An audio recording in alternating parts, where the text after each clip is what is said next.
The sleek Mercedes sat perfectly positioned on the shoulder of the quiet highway, its hazard lights blinking rhythmically in the fading afternoon light. And behind the wheel sat Sophia Pearson, CEO of Pearson Industries, who was absolutely not stranded. She watched in her rearview mirror as a beat-up Ford pickup truck slowed down behind her, its brakes squeaking slightly. Sophia took a deep breath, reminding herself why she was doing this. 3 months ago, her executive assistant had jokingly suggested this social experiment after Sophia complained that every man she met only wanted her money or her connections. "Maybe you should see how someone treats you when they think you are just a regular person in trouble," her assistant had said. At the time, Sophia had laughed it off, but the idea had taken root. Now, watching a tall figure emerge from the truck, she felt a flutter of nervousness mixed with excitement. This was ridiculous. She was a 32-year-old woman who ran a multi-million-dollar tech company, and here she was, pretending to have car trouble like some character in a romantic comedy. The man who approached was broad-shouldered and wore work jeans covered in what looked like sawdust. His brown hair was slightly messed up, and he had the kind of weathered handsomeness that came from actual physical work, not expensive gym memberships. As he got closer, Sophia could see concern etched on his face. "You okay, madam?" he called out, his voice deep and genuine. Sophia stepped out of her car, having changed earlier into more casual clothes than her usual designer suits. "My car just stopped," she said, surprised at how easily the lie came. "I do not know anything about engines." The man smiled, and it transformed his whole face.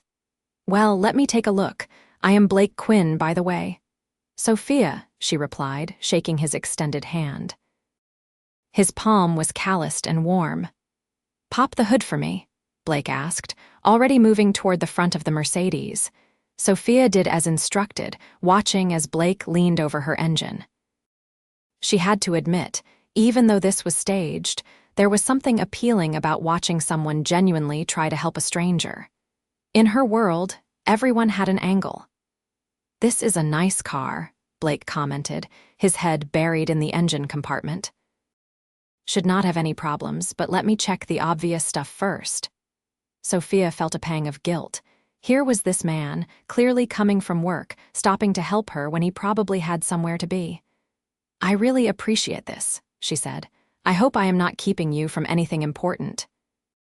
Blake looked up, and she saw his expression shift slightly. "Actually, I do need to pick up my daughter from after-school care, but I have got a few minutes. Let me just check your battery connections." "You have a daughter?" Sophia found herself genuinely interested. "How old?" "Emma is 6, Blake said, and his entire demeanor softened at the mention of her name. "She is everything to me." "Is your wife waiting too?" Sophia asked, trying to sound casual. "No wife," Blake replied, his voice even. "It has been just Emma and me for 4 years now." Her mom decided parenthood was not for her and left when Emma was 2. Sophia felt her heart clench at the matter-of-fact way he said it, as though he had long ago accepted the pain of that abandonment. "I am sorry," she said softly. Blake shrugged, still examining her engine. "We are doing fine." Better than fine, actually. Emma is smart and funny, and she makes every hard day worth it. He straightened up, wiping his hands on his jeans. "You know what? I cannot see anything obviously wrong. Could be your fuel pump or maybe something electrical. But it is getting late, and I really need to get Emma. How about I give you a ride to the nearest service station? It is only about 10 miles back." This was the moment Sophia had planned for. She should call her breakdown service, thank him, and that would be it. But something about Blake Quinn made her want to stretch this out just a little longer. "I do not want to impose, especially since you need to get your daughter," Sophia said. "The aftercare place is on the way," Blake assured her. "Besides, I cannot just leave you here on the highway. Not safe." 20 minutes later, Sophia found herself in the passenger seat of Blake's truck, which smelled faintly of wood and coffee. The interior was clean but worn, and there was a child's booster seat in the back along with a small pink backpack. "So what do you do?" Blake asked as he drove, his eyes mostly on the road. I work in tech, Sophia said, which was not exactly a lie. Consulting, mostly. What about you? I am a carpenter, Blake replied with evident pride. I work for a construction company, but I also do custom furniture on the side when I can. Trying to build up enough business to go fully independent one day. That sounds wonderful, Sophia said, and she meant it. Creating something with your hands must be satisfying. Blake glanced at her with surprise. It is. Most people do not really get that. They hear carpenter and think I could not cut it doing something else. People can be snobs, Sophia said dryly, thinking of some of her own board members. Blake laughed, a warm, genuine sound. Yeah, they can be. They pulled into a parking lot of a small building with a colorful sign that read, Sunshine After School Care. Blake checked his watch and relaxed slightly. Made it with 5 minutes to spare. Emma hates being the last one picked up. Do you mind if I come in? Sophia asked impulsively. I would love to meet her. Blake looked surprised but pleased. Sure, yeah, just warning you, she is pretty talkative. The moment they walked through the door, a small whirlwind with light brown braids and bright blue eyes came running toward them. Daddy. Emma launched herself at Blake, who caught her easily and swung her up into his arms. Hey, Peanut, how was your day? Blake asked, his whole face alight with love. We made pictures of our families, and I made you really tall, and Miss Jennifer said mine was very good, and can we have spaghetti for dinner? Emma rattled off without taking a breath. Then her curious eyes landed on Sophia. Who is that? This is Miss Sophia, Blake introduced, setting Emma down. Her car broke down, so I am helping her out. Emma stepped forward and extended a small hand very seriously. It is nice to meet you, Miss Sophia. I am Emma Marie Quinn, and I am 6 3/4 years old. Sophia shook the tiny hand solemnly, utterly charmed. It is very nice to meet you too, Emma Marie. That is a lovely name. My daddy picked it, Emma said proudly. He said it means universal and wished for. I am wished for. Sophia felt her throat tighten unexpectedly. She glanced at Blake, who was looking at his daughter with such pure love that Sophia felt like an intruder on something sacred. After collecting Emma's things and saying goodbye to the care workers, the three of them headed back to the truck. Emma chattered continuously about her day, her friend Sophie who could do a cartwheel, and how she was learning to read chapter books now. So where are we taking Miss Sophia? Emma asked once they were all buckled in. To Jimmy's service station, Blake replied. But Daddy, that is really far. Will you not be really late making dinner? Emma asked with concern. Blake met Sophia's eyes in the rearview mirror. It will be fine, Peanut. We cannot leave someone stranded. Miss Sophia could come have dinner with us, and then you could take her after, Emma suggested brightly. We are having spaghetti, and Daddy makes really good sauce. Oh, sweetheart, I am sure Miss Sophia has other plans, Blake said quickly, though Sophia could hear the embarrassment in his voice. Every rational part of Sophia's brain told her to politely decline. This had already gone far beyond her initial experiment. But looking at Emma's hopeful face and thinking about Blake's kindness, she found herself saying, Actually, I would love to have dinner with you both, if it is really okay. Blake looked surprised but genuinely pleased. Yeah, of course. I mean, it is just spaghetti, nothing fancy. Fancy is overrated, Sophia said, and she meant it more than Blake could possibly know. Blake and Emma lived in a small but tidy duplex in a working-class neighborhood. The outside needed paint, but there were flower pots by the door that looked carefully tended. Inside, the space was modest but clean, decorated with Emma's artwork and photos of the two of them together. Sorry about the mess, Blake said, though the place was actually quite neat.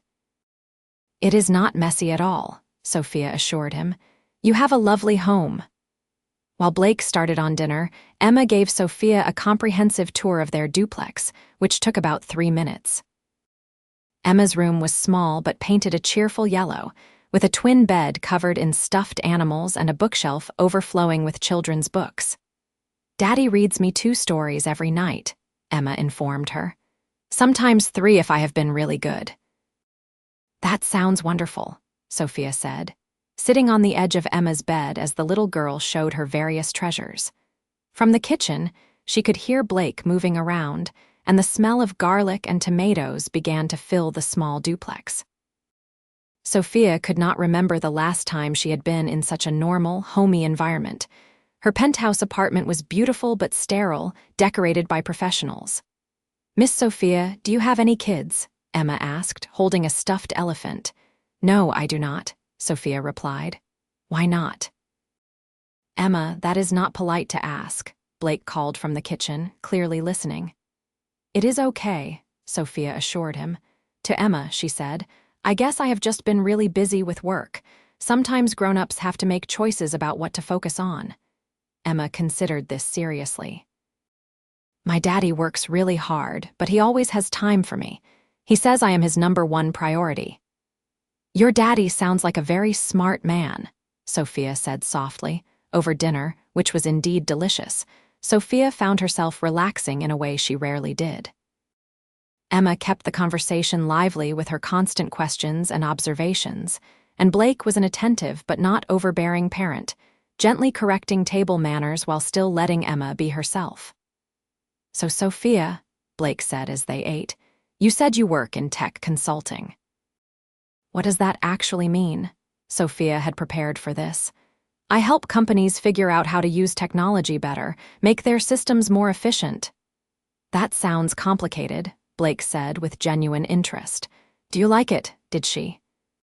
Sophia ran a company, made major decisions that affected thousands of employees, negotiated deals worth millions. But did she like it? "Sometimes," she said honestly. "It can be stressful, but there is satisfaction in solving problems, in building something that works." "Like when Daddy builds furniture," Emma piped up. "He made my bookshelf and it did not fall down even once." Blake laughed. "High praise indeed." After dinner, Emma insisted that Sophia see the bookshelf in question, as well as a coffee table Blake had made, and a small wooden box with Emma's name carved into it. "You are really talented," Sophia said, running her fingers over the smooth surface of the box. The craftsmanship was genuinely impressive. Blake looked pleased but modest. "Thanks. I love working with wood. There is something about taking a raw material and turning it into something useful, something that will last. I want Emma to grow up knowing that her dad makes things, creates things. That is important to me." Looking at this man in his small duplex with his second-hand furniture and his daughter's artwork on the walls, Sophia felt a strange mixture of admiration and shame. She had never made anything with her hands in her life. She made money, sure, but what did she actually create? "You know what?" Blake said suddenly. "I should probably get you to that service station before they close. Emma, you need to get your bath started, okay? Can Miss Sophia come back and visit?" Emma asked hopefully. Blake looked uncomfortable. "Emma, Miss Sophia is probably really busy."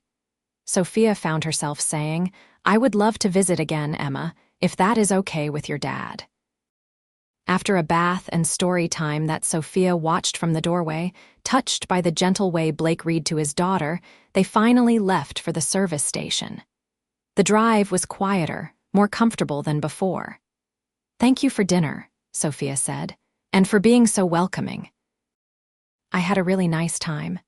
"Thanks for being cool with Emma," Blake replied. "She does not have a lot of women in her life. My mom helps out when she can, but she works 2 jobs. It has mostly just been the 2 of us." "She is a wonderful little girl," Sophia said sincerely. "You are doing an amazing job." Blake pulled into the service station parking lot, which was, unfortunately, still open. Sophia felt a strange reluctance to get out of the truck. "So," Blake said, and she could hear nervousness in his voice. "I know this is probably weird since we just met, and I helped you with your car, but would you maybe want to get coffee sometime? Without the car trouble and spaghetti dinner?" Sophia's heart leaped. This was what she wanted, was not it? To meet someone who liked her for herself, not her money or position. "I would really like that," she said, They exchanged phone numbers, and as Sophia walked into the service station, she felt lighter than she had in years. Of course, she then had to explain to the confused mechanic that she had been wrong, her car was fine. She had just panicked when a light came on. She arranged for her Mercedes to be picked up the next day and called her driver to collect her, all while replaying the evening in her mind. Over the next few weeks, Sophia and Blake fell into a pattern of texting and phone calls. Their first official date was at a small diner that Blake apologized for repeatedly, not knowing that Sophia found its authenticity refreshing. He talked about Emma constantly, and Sophia loved that about him. Here was a man whose child truly came first. "She keeps asking when you are coming over again," Blake admitted over coffee. "I think you made quite an impression." "The feeling is mutual," Sophia assured him. "Emma is special." "She is my whole world," Blake said simply. "I know some women find that off-putting. I have tried dating before, and once they realize they would not be my priority, they usually bail." "Emma should be your priority," Sophia said firmly. "She is 6 years old and she needs her father." "Any woman who cannot understand that is not worth your time." Blake looked at her with such warmth that Sophia felt her face heat. "You are something else, Sophia, in the best way." But even as things progressed between them, Sophia felt the weight of her deception growing heavier. They had been on 5 dates now, not counting the first evening, and Blake still thought she was a tech consultant. She told herself she would tell him soon, but the timing never seemed right. Then came the evening that changed everything. Blake had invited her to a small fall festival at Emma's school, and Sophia had eagerly agreed. She loved watching Blake and Emma together, the easy affection between them. The festival was held in the school gymnasium, decorated with paper leaves and pumpkins. Emma dragged them from booth to booth, winning a small stuffed cat at the ring toss that Blake definitely helped her with. "Best dad ever," Emma declared, hugging the cat. "Just wait until you see me at the cakewalk," Blake joked. They were in line for cider when a woman approached, someone Sophia vaguely recognized from various business events. Her name was Patricia, and she served on the board of a company Pearson Industries had acquired the previous year. "Sophia Pearson," Patricia said, her surprise evident. "I did not expect to see you here." Sophia felt her stomach drop. "Hello, Patricia." "Wait, you two know each other?" Blake asked, looking between them. "Of course," Patricia said, oblivious to the tension. "Sophia is CEO of Pearson Industries. We have worked together on several projects. Though I must say, this is quite different from your usual haunts." Sophia watched the confusion on Blake's face shift to understanding and then to something that looked like hurt and betrayal. "CEO," he repeated flatly. "I can explain," Sophia started. "Daddy, what is wrong?" Emma asked, picking up on the sudden tension. Blake forced a smile for his daughter. "Nothing, Peanut. Why do not you go try the bean-bag toss over there? I can see you from here." Once Emma was occupied, Blake turned to Sophia, his expression carefully neutral. "You are a CEO." "Of Pearson Industries. That is a huge company." "Yes," Sophia admitted, her heart sinking. "So when you said you worked in tech consulting, that was what exactly? A lie." "A simplification," Sophia said weakly. Patricia, finally sensing the atmosphere, excused herself quickly. "Why?" Blake asked, and Sophia could hear the hurt underneath the question. "Why not just tell me the truth? Can we talk about this somewhere more private?" Sophia asked, aware of the people around them. "I need to take care of Emma," Blake said. "But yeah, we definitely need to talk." The rest of the festival was tense and awkward. Emma seemed to sense something was wrong and was quieter than usual. When it was time to leave, Blake said, "Emma and I need to get home. She has school tomorrow." "Blake, please," Sophia said. "Tomorrow," he said tersely. "Come by the duplex tomorrow evening, around 7 after Emma is in bed." That night, Sophia barely slept. She had screwed this up so badly, all because of a stupid experiment, a test that she now realized had been unfair from the start. Blake had been nothing but genuine with her, and she had lied to him from the very first moment. The next evening, she arrived at Blake's duplex at exactly 7. He answered the door in sweatpants and a faded t-shirt, his hair damp from a shower. He looked tired. "Emma is asleep," he said quietly. "Come in." They sat in his small living room, the space that had seemed so cozy before now feeling charged with tension. "I owe you an explanation," Sophia began. "Yeah, you do," Blake agreed. "You let me think you were just a regular person. You came into my home, met my daughter, and the whole time you were lying." "I never lied about my feelings," Sophia said desperately. "Everything I felt, everything I said about you and Emma, that was all real." "But you lied about who you are," Blake said. "That is a pretty fundamental thing, Sophia." "I know," she said miserably. "I know, and I am so sorry. The truth is, I staged the whole car thing. My car was not broken down. I was doing this stupid experiment because I was tired of people only wanting me for my money or my connections. I wanted to see how someone would treat me if they thought I was nobody special." Blake stared at her. "You staged it, so from the very first moment you were manipulating me." "No." "I mean, yes, initially, but then I met you, and you were so kind and genuine, and Emma was so sweet, and I just wanted to be normal for a little while. I wanted to be someone who could have dinner in a duplex and not worry about stock prices and board meetings. With you, I was not CEO Sophia Pearson. I was just Sophia, and that felt amazing." "But that is the thing," Blake said, and his voice cracked slightly. "You are CEO Sophia Pearson. That is not something you can just take off like a coat, and by hiding it, you took away my choice to decide if that was something I could handle." "Would you have treated me differently if you had known?" Sophia challenged. "Honestly, probably. I would have been intimidated as hell. I would have assumed someone like you would never seriously be interested in someone like me." He gestured around his modest duplex. "Look at where I live, Sophia. Look at my truck. I am a carpenter who can barely afford his daughter's after-school care. You run a multi-million-dollar company." "None of that matters to me," Sophia insisted, "but it matters to me." Blake said, his voice rising before he caught himself and lowered it again, mindful of Emma sleeping. "I have my pride, Sophia. I do not need charity or someone slumming it with the working class for fun." "That is not what this is," Sophia said, tears forming in her eyes. "Blake, these past few weeks with you and Emma have been the happiest I have been in years. You make me feel seen in a way no one else does. Not as a CEO or a business leader, but as a person. As a woman." Blake ran his hands through his hair in frustration. "I do not know what to think. I really like you, Sophia. Hell, I more than like you, but I have Emma to think about. She is already attached to you. If this does not work out, it will hurt her too." "So you are saying we are done?" Sophia asked, her heart breaking. "I am saying I need time to think," Blake replied. "This is a lot to process. You are not who I thought you were." "Yes, I am," Sophia said desperately. "I am exactly who you thought I was. I just also happen to have a job that comes with a big title." Blake looked at her for a long moment, and Sophia could see him struggling with his emotions. "Please go," he finally said. "I need to think about this, and I cannot do that with you here." Sophia left feeling like her world was crumbling.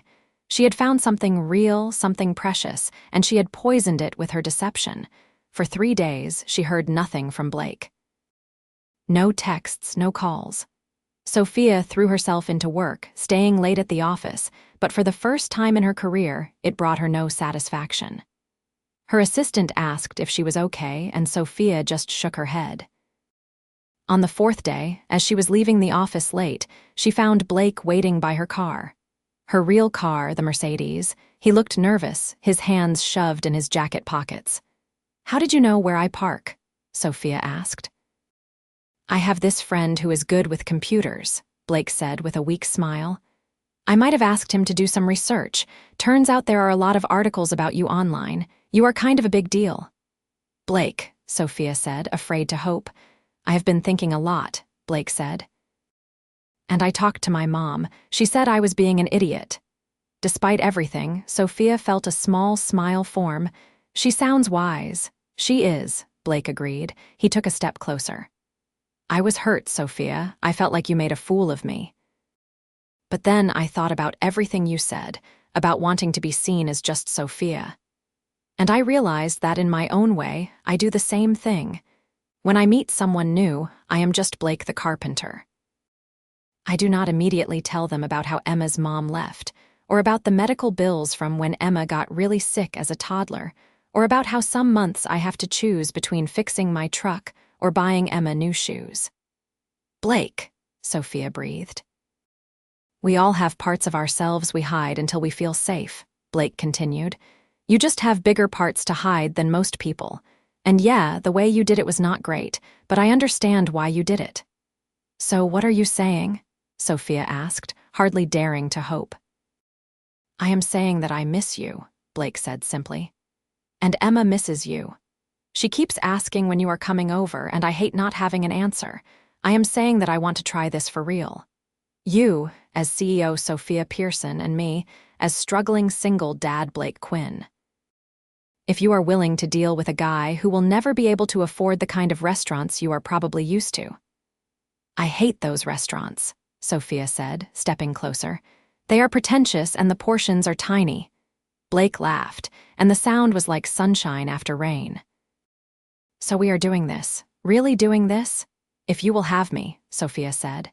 And Blake, I want you to know that I am in this, not just with you but with Emma too. I care about both of you so much. Blake closed the distance between them and cupped her face in his hands. You have no idea how happy that makes me.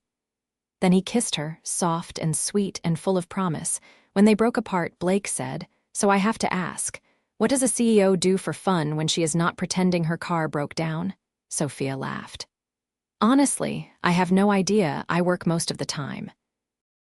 Well then, Blake said, taking her hand, we are going to have to fix that. Over the following months, Sophia and Blake navigated the unique challenges of their relationship.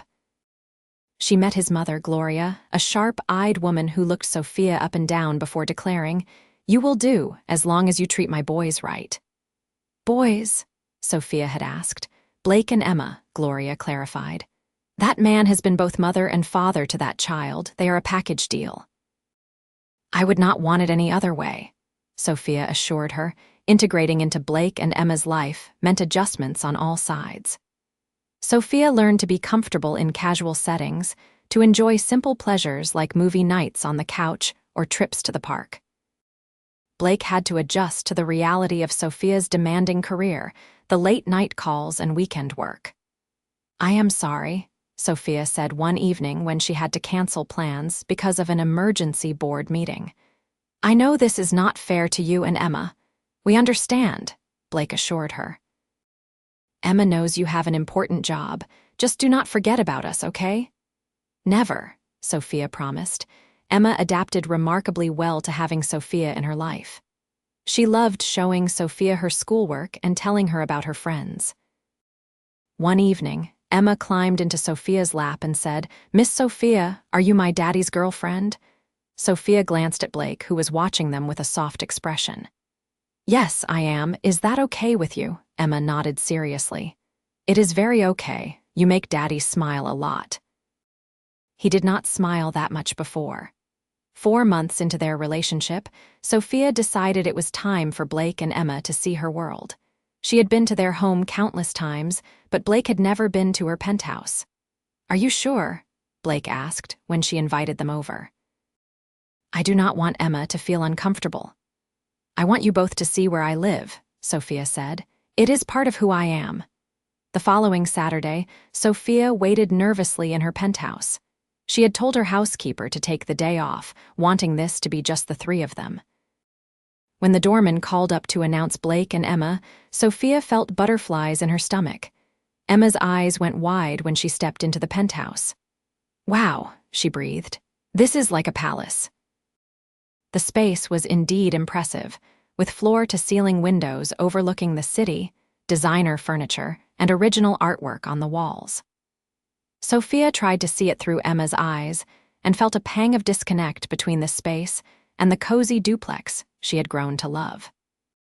It is just a place, Sophia said. Not as homey as your duplex. You have a lot of space for just one person, Blake observed, and Sophia could not quite read his tone. They spent the afternoon together, and Sophia showed Emma the view from the balcony, pointing out landmarks.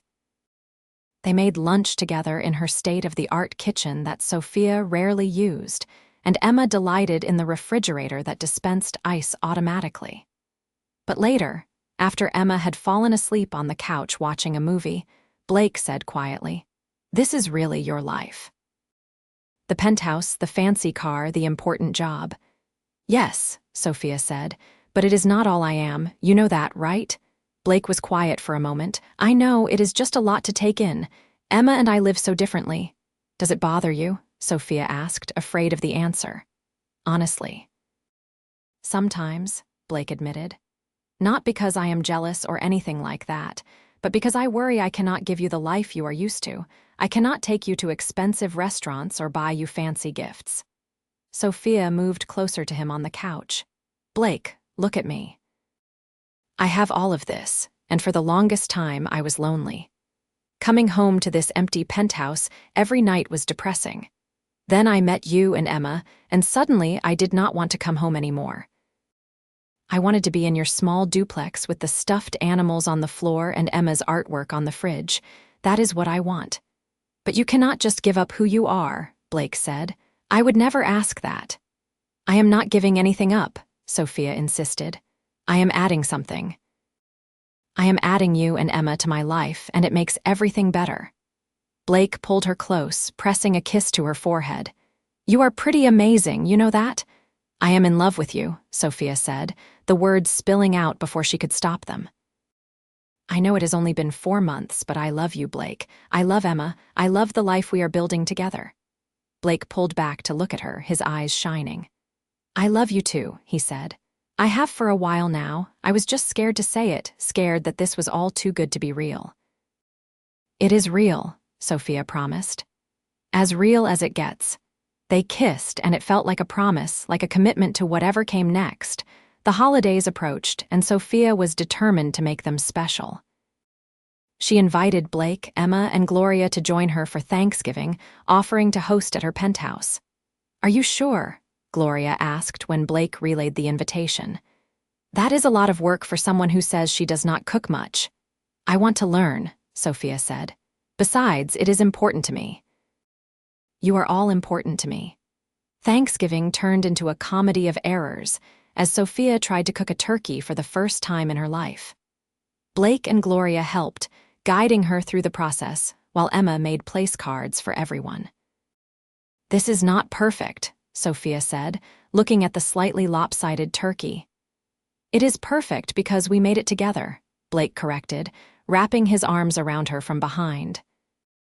As they sat around Sophia's dining table that usually went unused, holding hands while Gloria said grace, Sophia felt a sense of belonging she had never experienced before. This was family. Not perfect, not traditional, but real and full of love. "What are you thankful for, Miss Sophia?" Emma asked when it was her turn.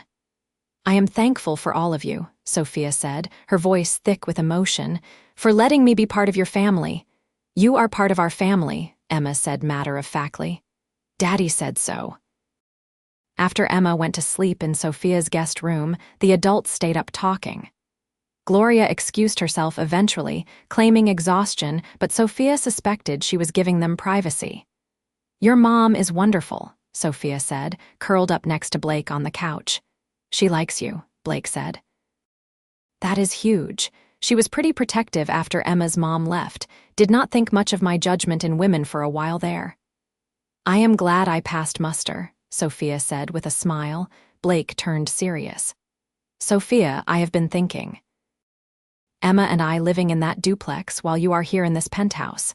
It feels like we are living separate lives that only intersect sometimes." Sophia's heart started to race. "What are you saying?"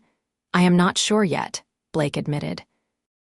"I guess I am just acknowledging that at some point we will have to figure out what this looks like long-term.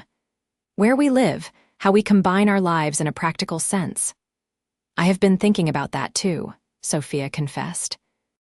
I know it is complicated with Emma and your work and my work, but Blake, I want a future with you, with both of you. Yeah, Blake asked, and she could hear the hope in his voice. Yeah, Sophia confirmed. I do not know exactly what that looks like yet, but I know I want to wake up next to you. I want to be there for Emma's school plays and help with homework and all the regular everyday stuff. The regular everyday stuff is not very glamorous, Blake warned. It is to me, Sophia said. You have no idea how much I crave regular and everyday. They talked late into the night, making tentative plans and discussing the logistics of truly merging their lives. It was complicated, but nothing about their relationship had been simple from the start. By the time they went to sleep, separately since Emma was there, Sophia felt hopeful about their future. The new year brought challenges. Sophia's company faced a hostile takeover attempt that consumed her time and energy. There were days she barely saw Blake and Emma, and when she did, she was exhausted and distracted. I am sorry, she said one evening after missing Emma's school concert. I tried to make it, but the meeting ran long. Emma, to her credit, just hugged Sophia. It is okay. Daddy recorded it on his phone. We can watch it together. But Blake was less forgiving. Sophia, you promised you would be there. Emma was looking for you in the audience. I know, and I feel terrible, Sophia said. But Blake, this takeover could cost thousands of people their jobs. I have a responsibility. You also have a responsibility to Emma, Blake said, and there was an edge to his voice. She is starting to think of you as a parent figure. You cannot just show up when it is convenient. The words stung because they were true. You are right, Sophia admitted. I screwed up. It will not happen again. See that it does not, Blake said, but his voice had softened. We love you, Sophia, but Emma comes first, always. I know, Sophia said, and I love that about you. It is one of the reasons I fell for you. Sophia successfully fought off the takeover, but it took its toll. She realized she needed to find better balance, to delegate more. She hired a new COO specifically so she could step back from some of the day-to-day operations. I am restructuring my role, she told Blake. I will still be CEO, but I am bringing in someone to handle more of the operational stuff. It will give me more time for what matters. Blake looked at her seriously. Are you doing this for us? I am doing it for me too, Sophia said honestly. I have been drowning in work for years, telling myself it was worth it. But what is the point of success if you have no one to share it with? I want to be there for Emma's concerts and your furniture showings and lazy Sunday mornings. I want a life, Blake, a real life. With you. I want that too, Blake said, pulling her into his arms. Spring arrived, and with it, Emma's 7th birthday. Sophia helped plan a party at a local park, complete with games and a bounce house. Watching Emma play with her friends, Sophia felt a contentment she had never known in her corporate victories. You look happy, Gloria observed, standing next to Sophia. I am, Sophia said simply. Gloria studied her for a moment. You are good for them, you know. Blake was so closed off after Emma's mom left. He threw himself into being a dad and working, but he stopped living for himself. You brought him back. He brought me back too, Sophia said. I did not even realize I was lost until I found them. That night, after the party was over and Emma was asleep, Blake took Sophia's hand. Come with me. I want to show you something. He led her to his small garage workshop where he did his custom furniture work. In the center was a beautiful wooden jewelry box, intricately carved with a design of intertwined vines and flowers. I made this for you, Blake said. I have been working on it for months, whenever I had free time. Sophia ran her fingers over the smooth wood, tears forming in her eyes. Blake, it is beautiful. Open it, he urged. Inside, nestled in a bed of velvet, was a ring. Not a huge diamond, but a simple, elegant band with 3 small stones. Sophia gasped.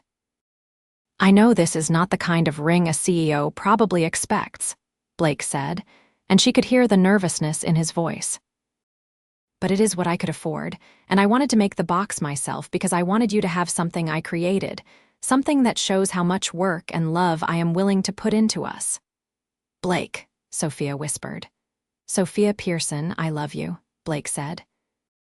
I love who you are, both the powerful CEO and the woman who sits on the floor playing dolls with my daughter. I love that you are brilliant and driven, but that you also value the simple things. Emma loves you too, and she would be thrilled to have you as her stepmom. So I am asking, will you marry me? Yes, Sophia said, tears streaming down her face. Yes, yes, yes. Blake slid the ring on her finger and it fit perfectly. They kissed, and Sophia felt like everything in her life had been leading to this moment. It is not too much, right? Blake asked. I mean, I know our lifestyles are different. Stop, Sophia said firmly. This ring is perfect, you are perfect, and I do not care about lifestyles or money or any of that. I care about you and Emma and building a life together. About that, Blake said, I have been thinking. I know your penthouse is amazing, but it does not feel like a home for a kid. And my duplex is too small for all of us. What if we looked for something in between, something that could be ours together? I would love that, Sophia said. Something with a yard for Emma, and space for your workshop, and room for all of us to grow. They spent the rest of the evening making plans and dreaming about their future. Blake suggested they wait to tell Emma until the morning to make it special. The next day, they sat Emma down at breakfast. Blake had made chocolate chip pancakes, Emma's favorite. Peanut, Sophia and I have something to tell you, Blake said. Emma looked between them, her expression curious. Sophia held up her hand, showing the ring. Your dad asked me to marry him, and I said yes. How would you feel about me becoming part of your family officially? Emma's eyes went wide, then a huge smile spread across her face. Really, you are going to be my mom? Stepmom, Sophia clarified gently. But yes, if that is okay with you. Emma launched herself at Sophia, hugging her tight. Yes, I always wanted a mom. Over Emma's head, Sophia met Blake's eyes and saw them shining with tears. This was really happening. She was going to be part of this wonderful, imperfect family. The following months were a whirlwind of planning. They decided on a small wedding, just close friends and family. Sophia's assistant was thrilled, having watched Sophia's transformation over the past year. You are like a different person, her assistant said. I mean that in the best way, you smile now. Sophia and Blake found a house in a nice neighborhood with good schools. It was not as large as Sophia's penthouse, but was much bigger than Blake's duplex. It had a yard for Emma to play in and a detached garage that Blake could convert into a proper workshop. Are you sure about this? Blake asked as they walked through the empty house. This is a big step. I have never been more sure of anything, Sophia assured him. The wedding was set for early fall, and Emma was thrilled to be the flower girl. Gloria helped with the planning, and Sophia was touched by how the older woman had embraced her. You know, Gloria said one day while they were addressing invitations, I was not sure about you at first. A rich CEO, I thought you would break my boy's heart, but you really love them, do not you? More than anything, Sophia confirmed. Good, Gloria said. Because if you hurt them, I will make you regret it, CEO or not, Sophia laughed. I believe you. Moving day was chaotic but exciting. Sophia had hired movers for the heavy stuff, but Blake insisted on setting up Emma's room himself. I want her to feel at home right away, he explained. Watching him assemble Emma's bed frame, Sophia felt a rush of love so strong it almost hurt. This man, with his calloused hands and his second-hand truck, had given her everything she never knew she needed. Emma loved the new house, immediately claiming the backyard as her kingdom. She helped Sophia plant flowers and picked out paint colors for her new room. This is really our house, Emma asked one evening. All three of us together, all three of us, Sophia confirmed. Forever. The wedding day arrived with perfect weather. They had chosen a small garden venue, and Sophia wore a simple but elegant dress. No designer gown, no huge production, just something beautiful and meaningful. Emma walked down the aisle first in her flower girl dress, scattering petals with serious concentration. Then came Sophia, and when she saw Blake waiting for her at the altar in a new suit that she knew he had saved up for, her heart felt ready to burst. The ceremony was short and sweet. They had written their own vows. "Blake," Sophia began, her voice thick with emotion, "a year and a half ago, you stopped to help a stranger on the side of the road. You had no idea who I was, and it did not matter to you. You saw someone who needed help, and you offered it without hesitation. That kindness, that genuine goodness, is what made me fall in love with you. You showed me what really matters in life. Not money or success or power, but love and family and being there for the people who count on you. You and Emma have given me a home, a real home, and I promise to spend the rest of my life being worthy of that gift." Blake's voice was rough when he spoke. "Sophia, I will not lie and say I was not intimidated when I found out who you really were. But then I realized that you had been showing me your true self all along. The woman who played dolls on the floor with my daughter, who burned her first attempt at spaghetti sauce, who laughed at my terrible jokes.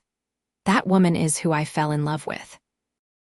You took my small world and made it bigger while somehow making me feel like I was enough just as I am.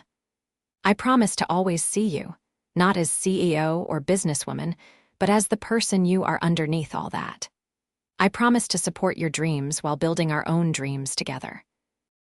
And I promise that Emma and I will love you every single day for the rest of our lives." There was not a dry eye in the audience. When the officiant pronounced them husband and wife, Blake kissed Sophia with all the love and promise of their future together. Emma cheered louder than anyone. The reception was held in the same garden with string lights and simple decorations. Sophia's business colleagues mixed with Blake's construction crew and carpenter friends. Gloria danced with the company's CFO. It was perfect chaos. During the father-daughter dance, Blake beckoned Sophia over. "Come here, this should be all three of us." So Sophia joined them and they swayed together, Emma between them, a family in every way that mattered. Later, as the evening wound down and Emma fell asleep on a bench, her head on Sophia's lap, Blake said, "I cannot believe this is real. That you are my wife." "Believe it," Sophia said, running her fingers through his hair. "You are stuck with me now." "Best thing that ever happened to me," Blake said. "Well, second best. Emma is still number one." "As she should be," Sophia agreed. They had decided against a honeymoon, not wanting to leave Emma so soon after the wedding. Instead, they took a long weekend at a family-friendly resort a few hours away, the three of them together. Settling into married life had its adjustments. Sophia had to get used to the noise and chaos of living with a child. Emma had to learn that Sophia could not always drop everything when Emma wanted attention.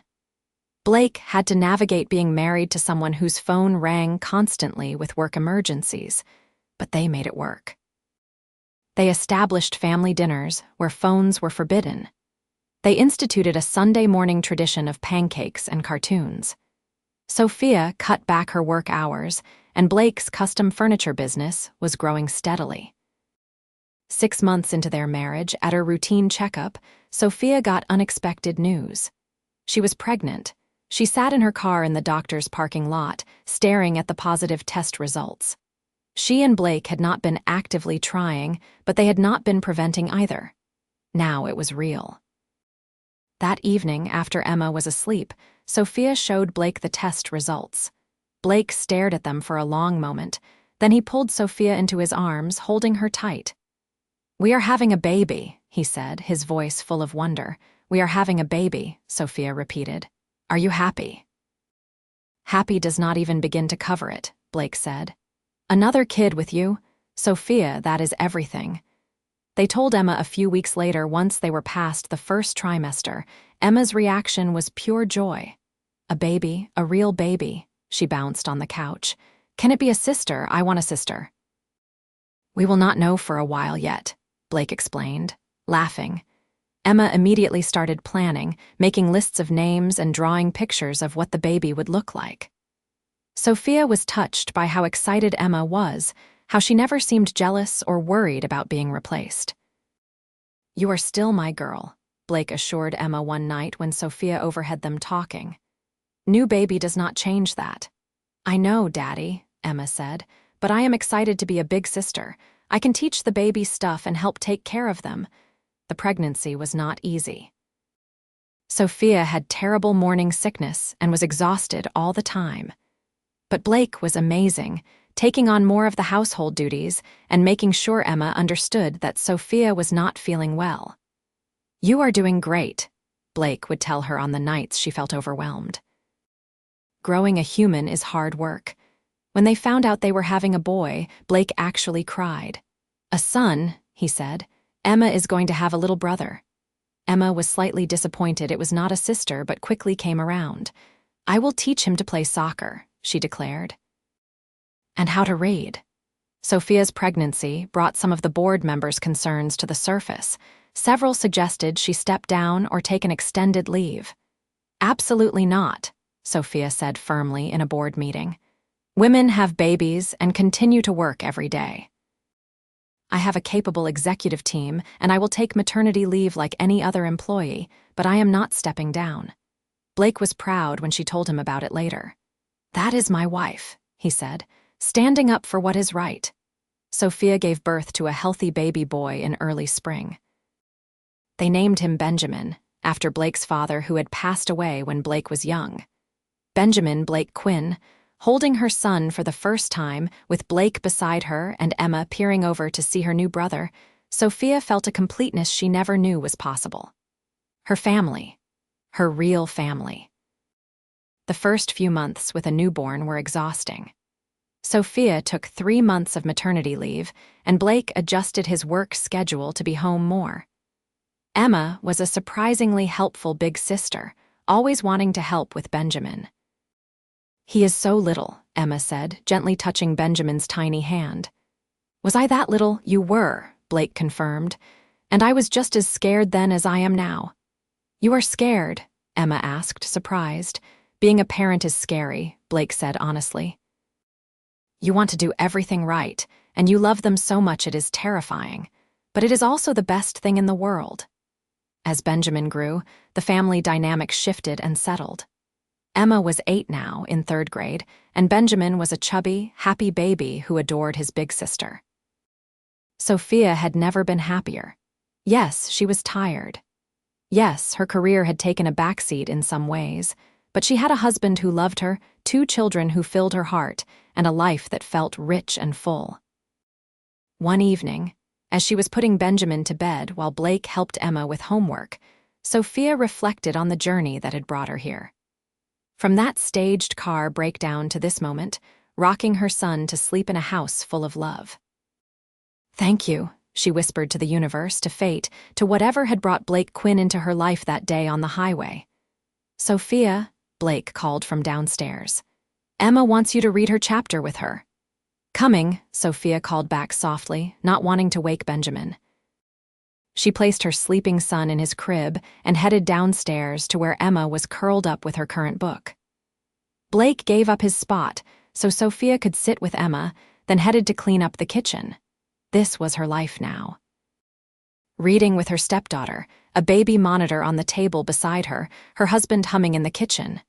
No board meetings or late-night conference calls tonight, just family. "Mom," Emma said. She had started calling Sophia Mom a few months after the wedding, tentatively at first, but now with confidence. "Yes, sweetheart. I am really glad Daddy stopped to help you that day, even though your car was not really broken." Sophia laughed. Blake must have told her the whole story. "I am glad too, baby, very glad." "Me too," Emma said, "because now I have a mom and a baby brother and we are a real family." "We are definitely a real family," Sophia agreed, hugging Emma close. Later that night, after Emma was asleep and Benjamin had been fed and changed, Sophia and Blake finally collapsed onto their bed. "Long day," Blake said. "Good day," Sophia countered. "Yeah," Blake agreed, pulling her close. "Really good day." They lay in comfortable silence for a moment before Blake spoke again. "You know what I was thinking about today?" "What?" "That day I stopped to help you. If I had just driven past, if I had been in too much of a hurry or just assumed someone else would help. I almost did not stop, you know. I was worried about being late to get Emma. But you did stop," Sophia said, because you are a good man who helps people. And you pretended to need help, Blake said with a laugh, which I still tease you about. It worked out, Sophia said defensively, but she was smiling. It really did, Blake agreed. He turned to face her, his expression serious now. I love you, Sophia. I love the life we have built. I love watching you with Benjamin and Emma. I love that you chose us. I love you too, Sophia said, and I would choose you 1,000 times over. You and Emma and Benjamin, you are my everything. They kissed, soft and sweet, a married couple's kiss full of history and love and promise. The years that followed were full and rich. Emma grew into a confident preteen who wanted to be an architect, inspired by watching Blake's carpentry work. Benjamin was a curious, active toddler who followed his sister everywhere. Sophia continued to run Pearson Industries, but with a better balance. She made it to school plays and soccer games, to birthday parties and family dinners. Her board had adjusted to the new reality that their CEO had a life outside work, and the company thrived under her more measured leadership. Blake's custom furniture business had grown to the point where he was able to quit his construction job and work for himself full-time. He hired 2 assistants and was making a real name for himself. Sophia was so proud of him, of how he had built something beautiful with his own hands and determination. They took family vacations, modest ones but meaningful. They visited national parks and beach towns, making memories together. Emma and Benjamin would look back on these years as golden, filled with love and laughter and stability.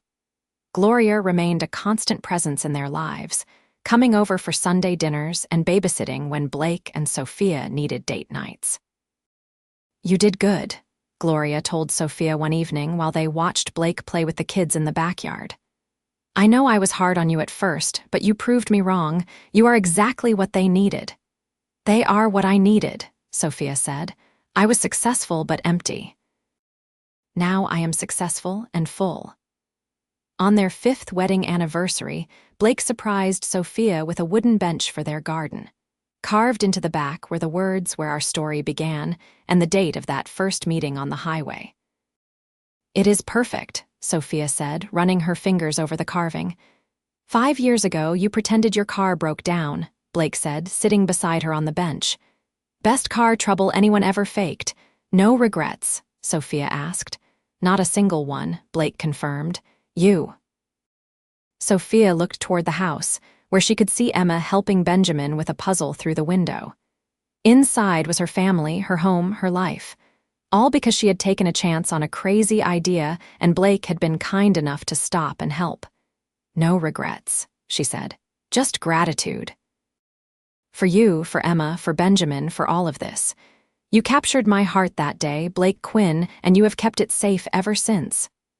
And I always will, Blake promised, taking her hand. They sat together on the bench as the sun set, 2 people from different worlds who had found their way to each other. The CEO and the carpenter, bound together by love and fate, and a pretend breakdown that had led to a real breakthrough. It had not been easy, merging their lives, navigating the differences in their backgrounds and lifestyles. But they had done it, building something stronger than either could have created alone. Emma and Benjamin came running out then, Benjamin's little legs pumping as he tried to keep up with his sister. Mommy, Daddy, come play with us, Emma called. Sophia and Blake exchanged a look, a whole conversation in a glance, the kind of wordless communication that came from years of partnership. Coming, they called together, rising from the bench to join their children. As Sophia chased Benjamin around the yard while Blake pretended to be a monster chasing Emma, she thought about her younger self, the woman who had everything but felt empty. That woman would never have believed this was possible, this joy, this fullness, this love. But it was possible. It was real, and it was hers. That night after the kids were in bed, Blake found Sophia in Benjamin's room watching their son sleep. He is getting so big, Sophia whispered. They both are, Blake agreed, wrapping his arms around her from behind. Sometimes I miss them being little, but I love watching them grow too. Me too, Sophia said. She turned in his arms to face him. Blake, I want another baby. Blake's eyes widened. Yeah, Sophia confirmed. I love our family and I think there is room for one more. What do you think? I think I would love nothing more, Blake said, kissing her forehead. Another baby with you? That sounds perfect. 8 months later, Sophia gave birth to their daughter, Grace. Emma was over the moon to finally have a sister, and Benjamin was fascinated by the tiny baby. Their family was complete. Blake and Sophia, Emma, Benjamin, and Grace. 5 people who loved each other fiercely and chose each other every single day. Years later, when Emma was in college studying architecture and Benjamin was in middle school, when Grace was a precocious 5-year-old who already knew she wanted to run a business like her mom, Sophia would look back on that day on the highway and marvel at how one decision, one moment, had changed everything. She had been looking for authenticity, for someone who would see her for who she really was. And she had found that in Blake, a man who had stopped to help a stranger without expecting anything in return. He had captured her heart that day, and he held it still, safely, and tenderly, the way he did everything that mattered to him. Their love story had started with a lie, but it had grown into the truest thing in Sophia's life. It had not been easy, and it had not been simple, but it had been worth it. Every moment, every challenge, every joy on their 10th anniversary, they returned to that spot on the highway, the whole family piling out of their van. This is where Mommy's car broke down, Grace asked. This is where Daddy stopped to help Mommy, Emma corrected, knowing the full story now, and where they fell in love. Even though the car was not really broken, Benjamin added with a grin. Even though the car was not really broken, Blake confirmed, pulling Sophia close. Best fake breakdown ever. Best rescue ever, Sophia countered, kissing him. Their children made gagging noises, but they were smiling. This was their family, weird origin story and all. As they drove away from that spot, heading home to the life they had built together, Sophia felt a profound sense of peace. She had everything she needed. Not because of her company or her money or her success, but because of the people in this van, the family she had chosen and who had chosen her back. Blake reached over and squeezed her hand, and she squeezed back, a silent affirmation of their love, their partnership, their forever. It had started with a pretend breakdown and a kind stranger who stopped to help. It had grown into something neither of them could have imagined that day. A real, lasting love that had weathered every storm and grown stronger with each passing year. That was the thing about real love, Sophia had learned. It was not about grand gestures or perfect moments. It was about showing up day after day, choosing each other, building a life together one small moment at a time, and she and Blake had built something beautiful. Something real. Something that would last. As they pulled into their driveway and their children tumbled out of the van, racing to the front door, Sophia turned to Blake. I love you, she said simply. I love you too, Blake replied. Always have, always will. And that, Sophia thought as they walked into their home hand in hand, was the truest thing she knew. Love was not about where you came from or what you had. It was about finding someone who saw you, really saw you, and chose to stay. Blake had seen her that first day, even when she was pretending to be someone else. He had seen through the pretense to the person underneath, the woman who was tired of being alone, who wanted something real, and he had given her that. Reality. Authenticity. Love. Their story had not been traditional, and their path had not been smooth, but it had been theirs. Unique and imperfect and absolutely beautiful. As Sophia tucked Grace into bed that night and listened to her daughter's prayers, as she kissed Benjamin goodnight and heard about his day, as she hugged Emma and talked about her upcoming finals, she felt overwhelmed with gratitude. This was her life. This noise and chaos and love. These people who depended on her and whom she depended on right back. And it had all started because she had been brave enough to stage a breakdown and Blake had been kind enough to stop and help. Sometimes, Sophia thought as she climbed into bed next to her husband. The best things in life come from taking risks, from being vulnerable, from opening your heart to possibility. She had taken a risk that day on the highway, and it had paid off beyond her wildest dreams. "Thank you," she whispered to Blake in the darkness. "For what?" he murmured sleepily. "For stopping, for helping, for loving me." Blake pulled her closer. "Thank you for pretending your car broke down. Thank you for giving me a chance. Thank you for loving Emma like your own. Thank you for our family." They fell asleep like that, wrapped around each other. Two people from different worlds who had found their home in each other's arms. Outside, the moon rose over their house, casting silver light over the garden where the bench sat with its carved message. Inside, their children slept safely, secure in the knowledge that they were loved. And in their bedroom, Blake and Sophia dreamed together of all the tomorrows still to come, of all the moments they would share, of all the love they would give and receive. It was not a fairy tale. It was better. It was real. It was messy and complicated and sometimes hard, but it was theirs, and it was beautiful. The CEO and the carpenter. The woman who had everything and the man who had enough. Together, they had built something neither could have created alone. A family, a home, a love that would last forever.